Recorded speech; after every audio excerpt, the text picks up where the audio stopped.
اور میرے بھائیوں صاحب ثروت لوگوں، کبھی مہنگی دکانوں کو چھوڑ کر غریبوں کے پاس بھی آ جایا کریں، کبھی بڑی بڑی فروٹ کی دکانوں کو چھوڑ کر ایک ریڑھی والے کے پاس بھی آ جایا کریں، اس سے کوئی چیز لے لیا کریں، اس کے بھی کچھ فروخت ہو جائے، وہ بھی گھر جب شام کو جائے کچھ سیل کر کے جائے، اپنے بچوں کے لیے کچھ لے کر جائے۔ لیکن آج ہمارا حال کیا ہے؟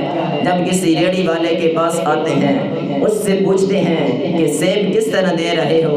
اگر وہ کہے کہ 100 روپے کے 1 کلو دے رہے ہیں، ہم اسے کہتے ہیں ہم نے 3-4 کلو لینے ہیں، لیکن فی کے جی کے ساتھ 10 روپے کم کرنے پڑیں گے، ہم اس کا ریٹ کم کروا دیتے ہیں۔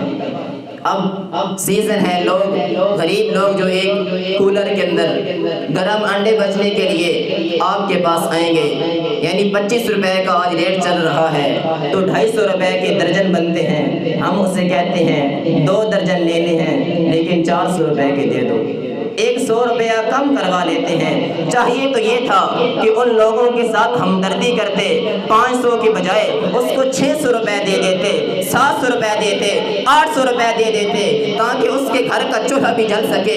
وہ غریب ہے، مسکین ہے، بیچارہ پتنی کیسے وہ تمہارے سامنے آیا ہے، کیسے اس نے بھوک نے اس کو انڈے بیچنے پہ مجبور کر دیا ہے۔ تو ان لوگوں کو تلاش کریں، ان لوگوں کی مدد کیا کریں، غریبوں کے پاس آیا کریں۔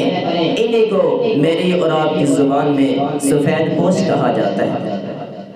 ان کی مدد کریں جو لوگوں کے سامنے ہاتھ نہیں پھیلاتے، جن کے اندر خودداری ہوتی ہے، محنت کا کام کرتے ہیں، ان لوگوں کی خدمت کیا کریں، ان لوگوں کے اوپر پیسہ لٹایا کریں۔